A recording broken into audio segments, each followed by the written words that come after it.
Assalamualaikum warahmatullahi wabarakatuh. Halo semuanya, kembali lagi bersama saya Reski Nopantri, NPM A1M020031 dari kelas 4A Prodi Pendidikan IPA, Fakultas Keguruan dan Ilmu Pendidikan, Universitas Bengkulu. Baiklah, kali ini saya akan membahas materi tentang manajemen pendidikan yang diampu oleh dosen Bapak Dr. Muhammad Kristiawan, MPD. Baiklah, pada bab 14 mengenai Total Quality Management. A. Konsep dasar Total Quality Management atau disebut TQM.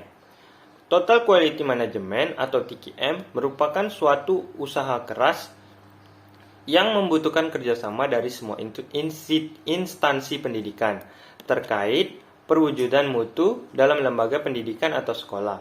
Pada awalnya, Total Quality Management atau TQM berasal dari dunia bisnis yang diterapkan khusus pada dunia perusahaan saja. Tetapi seiring berjalannya waktu, Total Quality Management atau TQM juga diterapkan dalam dunia pendidikan atau sekolah.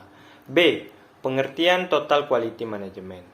Menurut Zahro, TQM merupakan suatu pendekatan dalam usaha memaksimalkan daya saing melalui perbaikan secara terus-menerus, continuous improvement, atas jasa manusia, produk, dan lingkungan.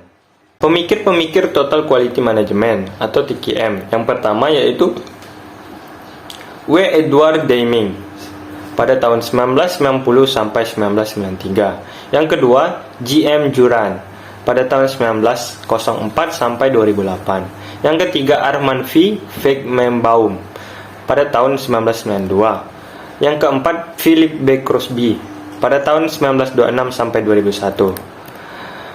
D. Implementasi Total Quality Management TQM di lembaga pendidikan. Mutu dapat diukur dari kepuasan pelanggan atau penggunaan pendidikan. Beranjak dari hal tersebut, Zahro mengungkapkan ada beberapa hal yang harus diperhatikan dalam implementasi Total Quality Management atau TQM dalam lembaga pendidikan, yaitu sebagai berikut. Yang pertama yaitu adanya perbaikan secara terus-menerus, continuous improvement. Perbaikan dilakukan senantiasa secara terus-menerus oleh pihak lembaga pendidikan ke arah peningkatan yang lebih baik. 2. Adanya standar mutu. Adanya standar ini bertujuan sebagai dasar atau landasan pengembangan mutu. Dengan adanya standar, lembaga pendidikan berusaha pengembangan lembaganya.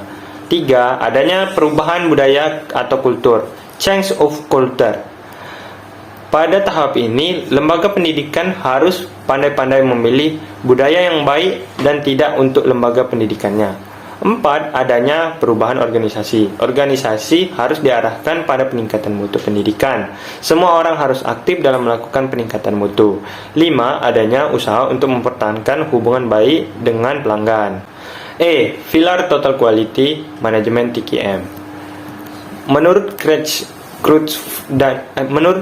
dan Crutchfield mengemukakan bahwa terdapat 5 pilar penting dalam keberhasilan TQM, yaitu organisasi, kepemimpinan, komitmen, proses, dan produk.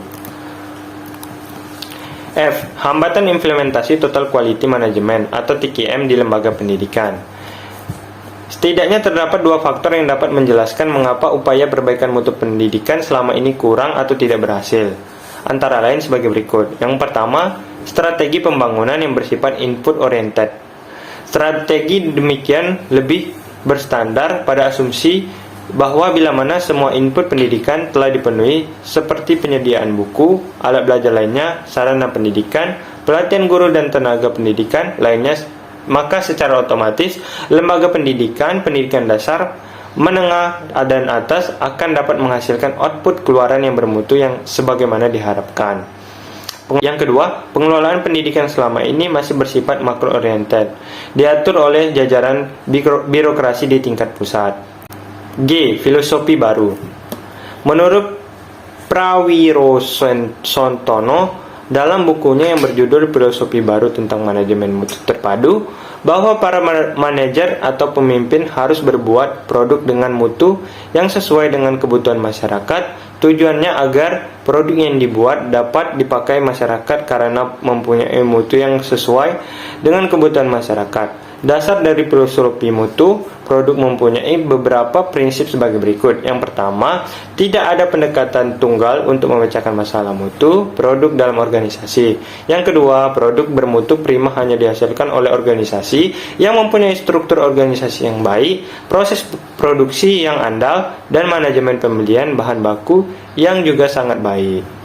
Baiklah teman-teman, itu tadi penjelasan yang dapat saya sampaikan. Apabila saya ada salah kata mohon dimaafkan. Saya ucapkan wabillahi taufiq wal hidayah. Wassalamualaikum warahmatullahi wabarakatuh.